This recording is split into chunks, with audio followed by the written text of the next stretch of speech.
Time now for the ITeam Report. And now, we go to the newsroom for an ITeam investigation. The motto of our news team is, We don't break news. We sprain it. let's go to the newsroom. Paulie?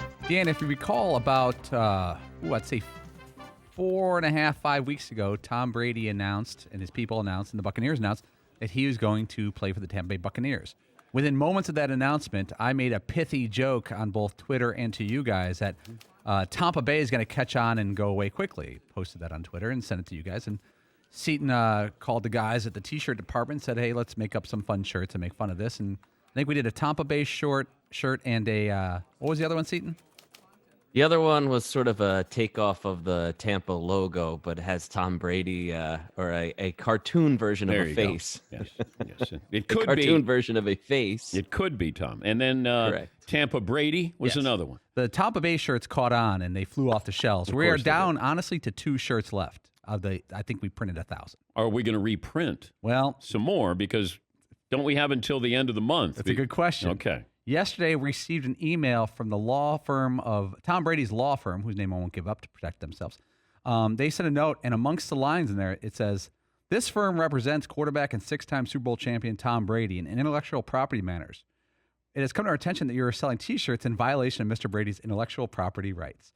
My favorite line, Dan. While we appreciate your enthusiasm for Mr. Brady and his recent move to Tampa Bay, we request that you immediately stop selling all unauthorized merchandise. Okay. The other good line there, as they go there's on. a great line in here. As you know, Mr. Brady recently announced that he would be joining the Tampa Bay Buccaneers. Mr. Brady's first name is Tom, and he wears the number 12, just in case you didn't know these things. Yeah. How about we come up with a T-shirt that just says his first name is Tom? Gold. Is that okay? Seton, do you think that we could do his first name is Tom? Well, I mean, they can't own that, can they? I don't think so. There's many people who are going to have kids over the next year. Can they use the name Tom, or is that protected? His name is Tom. Now, when he wears number 12, then they can connect those two. But look, I'm not a lawyer, and I don't play one on radio or TV either. McLovin is as close as we have, and he was a paralegal. What do you think, McLovin? Could I make a T-shirt that just says his first name is Tom? Well, first of all, just let me say, do not take any advice from me here. But yes, I think his first name is Tom will work because there's a lot of Toms. How do you know we're talking about Tom Brady? I don't know. I don't know how this works. I want to be fair. We have a great relationship with the city of Tampa, with the Tampa Bay Buccaneers, and I believe with Tom Brady. But I think they're asking us. They say it's a reasonable request to stop selling the T-shirts by April 27th, 2020. And I think that's fair. You know, I knew that there was the cease and desist or potential lawsuit headed our way here. You know, I'd like to hear from Tom. It'd be nice. Do you think Tom knows about this? So does Tom's law firm or law people or manager send a note every week with an update of what's going on with your businesses, with your... When his name is used in a story, does he get an update that says such and such is saying this or this is being reported? So, for instance, maybe yesterday he got an update. It's Monday. Here's all the stuff that's going on. He saw that a well-listened to radio show is selling Tampa Bay shirts. Maybe he got upset, and you know what happened yesterday. I know. He had to get out of the house, and he went to the park, and then... blow off some steam after Do you think that he's there, and he's at the kitchen table, and he's going, damn it! They're using my likeness. I got to get out of the house, Giselle. And then Giselle says, you can't, Tommy. You can't. You can't go. The parks are closed. I got to go get some fresh air. These damn Danettes are in my head. Yes. I've got 50,000 square feet to walk around here at Jeter's mansion, but I need some space. I need some fresh air. And then he got in trouble. They got scolded there. Yes, McLovin. We all know what happened here. Tom is totally cool with the Danettes. It's Giselle. She's always had a problem with us. Really? She's like, Tom, you cannot let them have this. I don't know if that's true or not, McLovin, but I mean, I'm going to trust your judgment there because that wouldn't be the first person who would have a problem with you, but maybe the most high-profile person. Yes, Paulie. Dan, the I-Team has reached out to a law professor who specializes in this. Okay. And I went to Tom's old stomping grounds, Boston University. Ooh. And at first glance, this law professor said, without getting too deep into this and actually charging us because we're just doing it for free. I can't pay anybody. He says he's not sure that Mr. Brady would have much of a case here because he doesn't have the trademark yet. He's applied for the trademark, but he hasn't yet. He said there's also proof on our social media and our website that we put out Tampa Bay first. Yeah. If he had put out a Tampa Bay shirt first and then we did it after he did, he'd have more chance to have intellectual property rights on something he created. We created this pithy joke first. And they can't say intellectual and us. You can't put those words together. Like intellectual property in the Dan Patrick Show. We have rights, but we're not intellectuals. We just have property. How dare you call us that? Yes. So first glance, he said, he said we're in the clear for now. Yeah. ... Yeah. Well, okay. This is what we do. We print some more, and then I think that we have the cease and desist sale. Cease and desist sale. So. His first name is Tom. Yes. And then we start making up his first name is Tom. What should we really be listening for when it comes to these quarterbacks and how it's going to translate into success in the NFL? Yeah, a big arm is great, and it's sexy and it's fun and it oohs and ahs you. But if you can't find the soft spot in the pocket and create space within the pocket while your eyes are downfield reading a defense, finding the open receiver, and then deliver the ball accurately under pressure just as you're about to get hit right in the throat, nothing else matters. Big arm, tight spiral, all those things are all irrelevant. You got to be able to deliver the ball on time while you're getting hit and also have some savviness about you moving within the pocket. So I do the same thing. I hear, he threw the ball 75 yards, off of one leg or, some silly stat. That's totally irrelevant. You got to be able to deliver the ball under pressure all game long for 16 games. And that's, one of the knocks maybe on Tua is the injury history. And you look at all these injuries and all these little things keep creeping up. At the end of the day, if you're not able to play week in, week out and deliver the ball accurately, it doesn't matter how strong your arm is. Aside from the injury issue, and granted that's a big issue, what concern or concerns would you have about Tua at the next level? Outside the injury issue, I really love everything.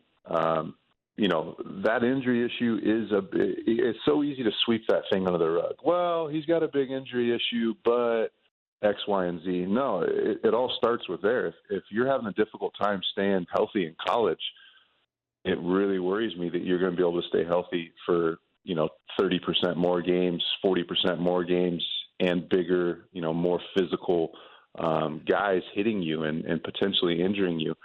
So, I mean, that injury thing really is a big deal. But the other thing that kind of jumps out at you is when you watch his film, he's playing with NFL receivers, and not just NFL receivers. He's playing with first and second round picks. I mean, you look at these receivers they have on that roster, man, it'd be hard not to be productive at Alabama in that offense when you've got Henry Ruggs, and you have some of the speedsters that they have on the outside. They have two or three guys that are first or second round picks. Judy as well. Jerry Jeudy can absolutely. I mean, Jerry Judy's probably a top 20 pick, and you could probably say the same thing about Henry Ruggs. So that does concern me a bit. Would you take him if you're Miami? If you're there at fought, you would not.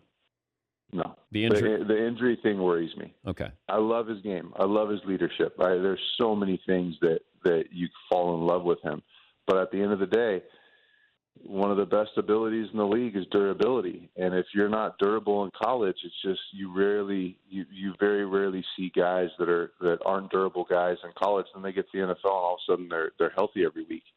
That thing jumps out at me and worries me about Tua. Coleman in Texas joins us. Hey, Coleman. Hi, 5'2", a burly 95 pounds. How old are you, Coleman? I am 12 today. Awesome. Happy birthday, Coleman. Thank you. I just wanted to thank y'all for all you're doing, and I listen to y'all every night. And I got a few questions, and I got a new topic for y'all. Okay. I think the most underrated team in NBA history is the 1998-99 Sacramento Kings. All right. You had a great team. Vlade, you had Weber, you had Peja. Bibby was on that team. Hey, Coleman. Yes, sir. Hold on. I'm going to get your address. I'm going to send you a Tampa Bay T-shirt. Thank you so much. You're welcome. Happy birthday, Coleman. Coleman is 12 years old today in Texas. Yes, Paulie? How can Tom sue us? It's all about the kids. It is about the kids. That's what I want to let people know. We're doing this for the kids. You just made that kid's year. It happens to be the kids of Paulie, Seaton, McLovin, and Fritzy. Yeah. We're doing it for their kids. So when we say we're doing this for the kids, Still for the kids. it is. It's just for Still accurate. our kids. Yes, McLovin. Yeah, and you've grown a lot. You didn't make that 12-year-old kid cry I did once not. during that I call. know. I'm so much better. I'm ready to be a grandfather one day, I think. My kids, I might make them cry. No, we're not any close to, no. Your initial reaction was like, come on, Coleman, you're better than that. Yeah. What are you calling up begging for stuff on your birthday? The Kings, Oh, Coleman. birthday, big deal. Kings. Yeah, whoa, what am I supposed to do, Coleman? Stop the show? Well, homeschool. Yeah. Yeah. Quarantined. Okay. Yes, Todd. I was just giving my opinion on the Kings like I'm supposed to do. Back in my day, we went uphill both ways to get homeschooled. Yeah. I didn't have a home to get homeschooled. I got away schooled. Shut up. All right, I will. We got this virtual draft coming up on Thursday, starting Thursday. But how does it look on TV? How is it going to look on TV? So I can give my audience an understanding of, they can conceptualize this. The commissioner's in his basement in Jersey. And then what do I see on the screen when we go to each team? So please don't offend Westchester County, because you know they would be offended. Roger Goodell lives in New York State. My bad. Yes, not in beautiful New Jersey. We would be honored to have him, though. Okay. So he'll be in his basement, which, by the way, I learned the hard way, which this just goes to show you I need to travel more. Not every home has basements, right? So we live in the tri-state area, so we're used to, it's just normal to us. A house has a basement, but out west, nobody has basements. So not everyone will be in their basement, but the commissioner will be. Okay. And then you're going to have sort of how have you? I think your listeners, and I'm sure you have, participated in a Zoom. Yes. It's going to look very similar to that, with the commissioner in the center to start, and then it's going to be a split screen of the team. Most teams are opting to have their general manager take the shot, we'll say.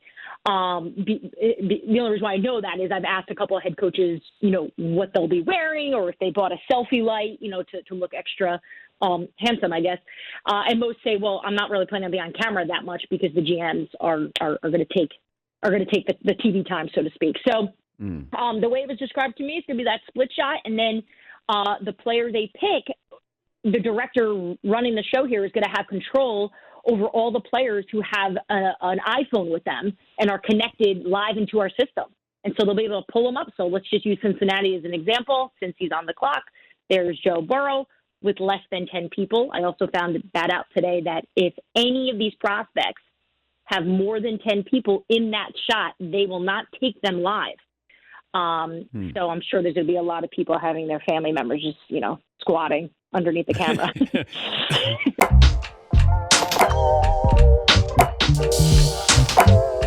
For home and away, I got some trading cards as well. I got the dog there, got the honor guard. All right. I do like the color in here on this one. Let me see what I have. This is 30 seconds. Washington State Patrol. That's pretty sharp looking right there. I love the color. That's Trooper Cadet Carter Schick and Trooper Mitchell Bauer there. 15. And they 6'3", 230. Ding. Ding. Walk off, chalk off, pork off. I was sold. 5. Thank you, Todd. He says thank you, Todd. That's great. All right. I'm in business. 2, 1. Once again, I save everything, much to the dismay of my wife, but she'll get over it. Little penny. It says ages 4 and up, so I qualify. And this was a big deal with Penny Hardaway many, many years ago. This is the first time this has ever been opened, and I'm sure that I'm diminishing the value of this by trying to.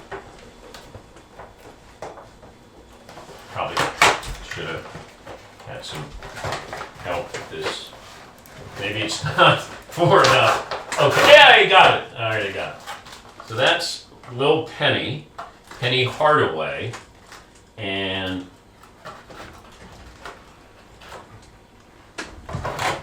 once again, I'm probably diminishing the value of this by doing what I'm doing. Probably should have unwrapped this before I got on national TV. Yeah, once again. I got it. Don't you worry about me. You can trust me with a short knife like that. 30? Penny.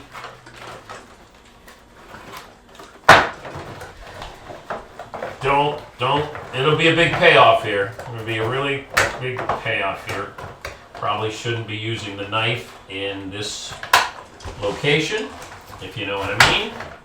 15. It's going to be a big payoff here, and here is the big payoff. There it is, Little Penny, and there he is, and there's the big payoff, and I don't know what else he does. Do I get a stand? Gonna really? Alrighty. Okay. The draft begins where? Draft begins at number 3 because Burrow's going 1 to Cincinnati. Chase Young at 2, I'm told, is 99% Redskins. I don't think they're going to trade it unless they get some ridiculous offer. And then you got the Lions at 3, and it gets a little interesting here. I think you add in the fact that there's going to be some technical glitches. So all these teams are still trying to figure this thing out. And then the Lions would be willing to listen to offers. But I think it's been overblown that there's suddenly some great desire to move up to number 3. The more I'm getting into this and the more my phone is lighting up, the teams that are dying for a quarterback after Joe Burrow, it might be rather limited. I don't know if there's a great demand for that 3rd pick to get that quarterback, whether it be Tua or Herbert. And there's going to be a bunch of liar's poker going on because the way I see it right now, especially with Jameis and Cam and Andy Dalton still sitting out there, there isn't a line of teams looking to move up in the draft to go get a quarterback after 1 and 2 are off the board. Yeah, and I could see where Dalton and Cam and Jameis, once the draft is over, might have a better sense of where they could end up. But I'm with you on this. I don't know if somebody's going up to get Tua or Justin Herbert. It feels like the Chargers are willing to just wait and see who falls into their lap. I think it comes down to the Dolphins. And does this make them nervous of, we got to go up to get him? But I also think it feels like it's more of the fear of taking him or the fear of not taking him. Patriots set at quarterback? I don't think so. I think they're going to take somebody here. I don't know if they trade up to get one of these major guys, if they sit pretty at 23 and take this Jordan Love, if he's sitting there, or if with their 3rd round pick, they package a few others to move up to the 2nd round. And I look at names like this kid Jacob Eason out of Washington, who's got a big arm and played at Georgia, then he played at Washington, and maybe he can be the guy, or the total opposite, Jake Fromm, who replaced Eason at Georgia, who is really an intellectual and one of these just tremendous quarterbacks, what they say above the neck. He's just one of these smart, bright guys that can lead you if you need him to. I think the Patriots are going to take a quarterback at some point in this draft, and then they'll have a challenge between Stidham, who they like. I can tell you they like him. And then whoever they draft in the draft would be a good open competition with Brian Hoyer as the backup. Give me the trade that you think will happen. The trade that I think will happen, I think the Niners are going to move back from 31 for sure because they don't have a 2nd or 3rd round pick. The question is, what do the Niners do at 13? This is where you get John Lynch becoming a bit of a maverick out here because you traded DeForest Buckner, who's an incredible player, for that 13th overall pick. And there might be a lot of talented players there, but they're barren with draft picks. So I would look at the Niners as one team that could be trading. I would also look long and hard at the Giants at 4 because I know the Giants have needs on defense, but I think they're going offensive tackle. And from all the teams I'm talking with, there is such a split decision on how these teams like the tackles. There's 4 guys, and You guys know him. It's Wirfs, it's Wills, it's Becton, and now it's this guy Andrew Thomas out of Georgia who's getting a lot of steam of late. Yeah. If the Giants don't have a clear number one guy, they could probably trade back a few picks and still get one of those 4.